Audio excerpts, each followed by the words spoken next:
आपण पाहतोय पश्चिम महाराष्ट्रात पवारांनी भाजपला धक्के द्यायला सुरुवात केली आहे। समरजित घाटगेंपाठोपाठ हर्षवर्धन पाटील देखील तुतारी फुंकण्याची चर्चा सुरू आहे। त्यातच भाजपचे रणजितसिंह मोहिते पाटील हे पुण्यातील कार्यक्रमात शरद पवारांसोबत उपस्थित होते। यावेळी कार्यक्रमानंतर रणजितसिंह मोहितेंनी पवारांची चर्चा केली, त्यामुळे चर्चेला उधाण आलंय। धैर्यशील मोहितेंनी लोकसभेला तुतारी हाती घेतल्यानंतर आता भाजपचे आमदार रणजितसिंह मोहितेंना देखील गळाला लावून पवार पश्चिम महाराष्ट्रात भाजपला आणखीन एक धक्का देण्याची चर्चा आता रंगू लागली। मान्यवरांचं सुरेल स्वागत केलंय। या सर्व मान्यवरांचा स्वागतपर सत्कार यानंतर आपण करणार आहोत। आपण पाहतोय पश्चिम महाराष्ट्रात पवारांनी भाजपला धक्के द्यायला सुरुवात केली आहे। समरजित घाटगेंपाठोपाठ हर्षवर्धन पाटील देखील तुतारी फुंकण्याची चर्चा सुरू आहे। त्यातच भाजपचे रणजितसिंह मोहिते पाटील हे पुण्यातील कार्यक्रमात शरद पवारांसोबत उपस्थित होते। यावेळी कार्यक्रमानंतर रणजितसिंह मोहितेंनी पवारांची चर्चा केली, त्यामुळे चर्चेला उधाण आलंय।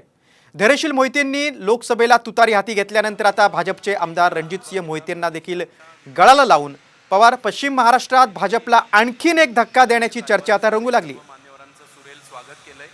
या सर्व मान्यवरांचा स्वागतपर सत्कार यानंतर आपण करणार आहोत।